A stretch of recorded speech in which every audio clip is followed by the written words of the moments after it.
Organic chemistry की दुनिया में ना कुछ रिएक्शंस इतने ज़रूरी और इतने फंडामेंटल होते हैं कि उन्हें उनके खोजकर्ताओं के नाम से ही जाना जाता है।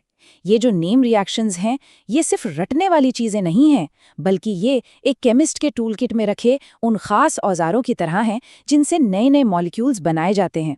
इसको ऐसे सोचकर देख सकते हैं जैसे हर बड़े शेफ को कुछ क्लासिक रेसिपीज तो आनी ही चाहिए, है ना? बस वैसे ही हर केमिस्ट को इन रिएक्शंस पर पकड़ बनानी होती है। ये नए कंपाउंड्स बनाने के लिए एक तरह से भरोसेमंद और टेस्टेड तरीके हैं। तो आज हम इन रिएक्शंस को समझने के लिए उन्हें उनके शुरुआती मॉलिक्यूल के हिसाब से देखेंगे। हम शुरुआत करेंगे हैलाइड से, फिर ऑक्सीजन कंपाउंड्स पर जाएंगे, कार्बोनिल ग्रुप्स को समझेंगे और आखिर में एमीन्स पर नजर डालेंगे। और अंत में हम इन सबको एक साथ एक फंक्शनल टूलकिट की तरह देखेंगे। ठीक है, तो चलिए शुरू करते हैं। हमारा पहला पड़ाव है एल्काइल और एराइल हैलाइड्स।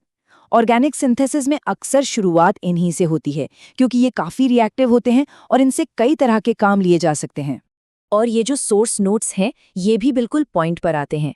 जैसा कि हम देख सकते हैं, शुरुआती हाइलाइट से हो रही है, जो दिखाता है कि ऑर्गेनिक केमिस्ट्री की नींव को मजबूत करने के लिए इन रिएक्शंस को समझना कितना ज़रूरी है। तो सबसे पहले है वर्ड्स रिएक्शन। ये दो अलग अलग एल्काइल चेन्स को एक साथ जोड़ने और एक नया लंबा एल्केन बनाने का एक क्लासिक तरीका है। और इसका जो मैकेनिज्म है, मतलब ये काम कैसे करता है, वो बड़ा सीधा सा है, जैसा यहाँ दिख रहा है। दो एल्काइल हैलाइड्स लिए, उन्हें सोडियम और ड्राई ईथर के साथ मिलाया और बस वो जुड़कर एक नया बड़ा मॉलिक्यूल बना लेते हैं। सिंथेसिस की दुनिया में ये बहुत ही सिंपल लेकिन उतना ही पावरफुल तरीका है। और देखिए, इन नोट्स में इसे याद रखने का एक बड़ा मज़ेदार और स्मार्ट तरीका भी दिया गया है। व्हाट्सएप, फेसबुक, ये वर्ड्स रिएक्शन के ज़रूरी हिस्सों को याद रखने का एक बढ़िया निमोनिक है। ऐसे ही ट्रिक्स से सीखना आसान हो जाता है ना। अब ये जो टेबल है, ये कमाल की चीज़ दिखाती है कि कैसे एक छोटे से बदलाव से पूरा खेल बदल जाता है। देखिए, जब दोनों शुरुआती चीज़ें एल्काइल हैलाइड हैं, तो वो है वुड्स रिएक्शन। जब दोनों एराइल हैलाइड हैं, तो उसे फिटिग रिएक्शन कहते हैं। और जब एक एल्काइल और एक एराइल को मिला दिया, तो बन गया वुड्स फिटिग रिएक्शन। एक ही बेसिक आइडिया, लेकिन अलग-अलग बिल्डिंग ब्लॉक्स पर कैसे काम करता है, ये उसका बेहतरीन उदाहरण है। चलिए अब आगे बढ़ते हैं। अब हम उन मॉलिक्यूल्स पर फोकस करेंगे जिनमें ऑक्सीजन होता है, जैसे कि अल्कोहल्स और फिनोल्स। ये अपनी खास तरह की रिएक्टिविटी के लिए जाने जाते हैं। आगे बढ़ते हुए ये सोर्स नोट्स हमें अल्कोहल्स, फिनोल्स और ईथर्स की दुनिया में ले जाते हैं। जैसा हम देख सकते हैं, ये भी ऑर्गेनिक केमिस्ट्री का एक बहुत ही ज़रूरी परिवार है। अच्छा, इस सेक्शन में एक बहुत ही दिलचस्प टूल है, ल्यूकास टेस्ट। ये कोई सिंथेसिस रिएक्शन नहीं है, मतलब इससे कुछ बनाया नहीं जा रहा। ये एक डायग्नोस्टिक टेस्ट है, जिसका इस्तेमाल ये पता लगाने के लिए होता है कि कोई अल्कोहल प्राइमरी है, सेकेंडरी है या फिर टर्शरी। देखिए, होता क्या है, ये बड़ा आसान है। टर्शरी अल्कोहल फौरन रिएक्ट कर जाता है और एक सफ़ेद धुंधलापन या प्रेसिपिटेट बना देता है। सेकेंडरी अल्कोहल को रिएक्ट करने में 5 से 10 मिनट लग जाते हैं, और जो प्राइमरी अल्कोहल है वो तो कमरे के तापमान पर रिएक्ट ही नहीं करता। मतलब रिएक्शन की स्पीड के आधार पर साफ साफ पहचान हो जाती है। अब हम आगे हैं कार्बोनिल कंपाउंड्स पे। ये मॉलिक्यूल्स जिनमें कार्बन ऑक्सीजन डबल बॉन्ड होता है, जैसे कि एल्डिहाइड्स और कीटोन्स, ये ऑर्गेनिक सिंथेसिस के कह सकते हैं दिल में होते हैं। ये बहुत ही ज्यादा वर्सेटाइल हैं। इन हाथ से लिखे नोट्स को देखकर ही अंदाजा लग जाता है कि कार्बोनिल ग्रुप्स कितने जरूरी हैं। देखिए, इनको एक पूरा का पूरा सेक्शन दिया गया है, जो सिंथेटिक केमिस्ट्री में इनकी सेंट्रल भूमिका को साफ दिखाता है। अब यहाँ दो बड़े काम के रिएक्शंस आते हैं, क्लेमेंसन और वुल्फ-किश्नर रिडक्शन। दोनों का काम एक ही है, कार्बोनिल ग्रुप यानी COO को एक मेथिलीन ग्रुप यानी CH2 में बदलना।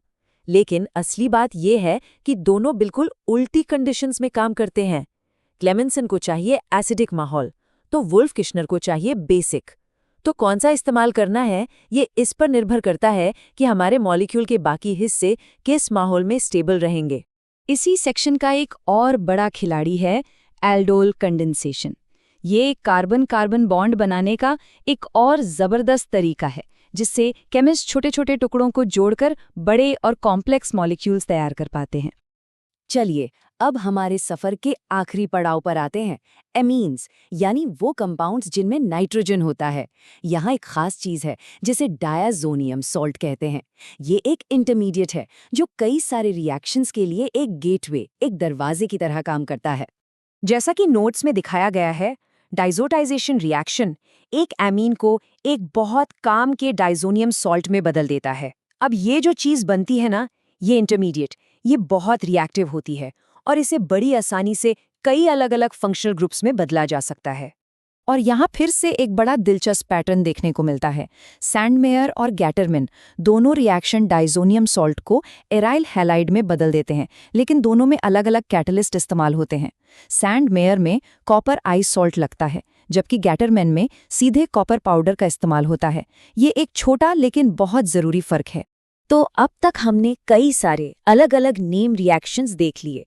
चलिए अब एक काम करते हैं, इन्हें इनके नामों से नहीं बल्कि इनके काम के हिसाब से देखते हैं, बिल्कुल वैसे ही जैसे एक टूल किट में औजारों को उनके काम के हिसाब से रखा जाता है। तो सोचिए, हमारे पास एक टूल किट है, उसमें क्या क्या है।